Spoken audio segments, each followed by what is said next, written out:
अस्सलाम वालेकुम।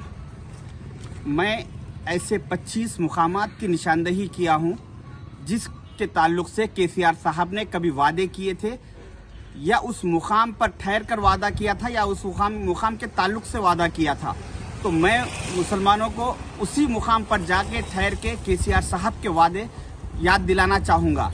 अभी आज मैं हुसैन शाह वली रहमतुल्लाह अलैह की दरगाह के सामने उस ज़मीन पर हूँ जिसकी कभी 1654 एकड़ वक्फ लैंड हुआ करती थी।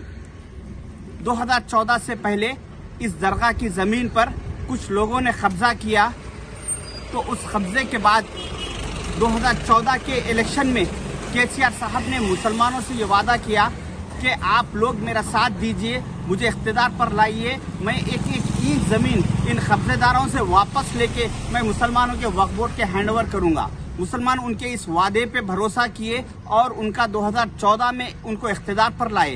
इख्तिदार पर आने के बाद 2014 के बाद जब इस दरगाह की ज़मीन का केस सुप्रीम कोर्ट में चल रहा था, वक्फ बोर्ड वो केस जीतने के मौकूफ में आ चुका था। उस वक्त केसीआर साहब ने इस केस में एंट्री ली और कहा कि ये ज़मीन तेलंगाना गवर्नमेंट की है बल्कि वक्फ बोर्ड की नहीं होती।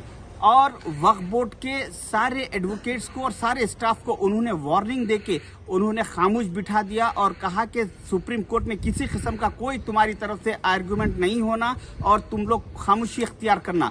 तो उनके इस वार्निंग के बाद वक्फ बोर्ड पूरा साइलेंट हो गया। जब फैसले का वक्त आया 8 फरवरी 2022 को सुप्रीम कोर्ट में, तो वक्फ बोर्ड के एडवोकेट्स ने कोई आर्गुमेंट नहीं किया और केसीआर साहब के एडवोकेट्स आर्गुमेंट करते हुए ये केस में कामयाबी हासिल की। तो मैं मुसलमानों से ये कहना चाहूँगा कि 2014 से इलेक्शन से पहले केसीआर साहब ने एक ईंट ज़मीन दिलाने का वादा किया और 2014 के बाद इलेक्शन जीतने के बाद उस ज़मीन पे, सारी ज़मीन पे उन्होंने अपना कब्जा कर लिया। तो ऐसे धोखे खाने के बाद भी मेरा मुसलमानों से ये सवाल है कि क्या आप लोग 2023 के इलेक्शन में फिर केसीआर साहब के धोखे में, उनके वादों में आएंगे? क्योंकि इस एक ज़मीन से, ये एक दरगाह की एक ज़मीन से, ये आप सियासत पेपर में देख सकते हो, ज़मीन की तफसील आई थी 8 फरवरी 2022 को, जिससे 50,000 करोड़ से ज़्यादा का मुसलमानों का केसीआर साहब ने नुकसान किया। तो मेरी गुजारिश है कि आप लोग केसीआर साहब के वादों में मत आइए। शुक्रिया, खुदा हाफिज़। अस्सलामु अलैकुम नाज़रीन, आप देख रहे हैं वतन की पुकार मीडिया न्यूज़ चैनल, आपका अपना चैनल।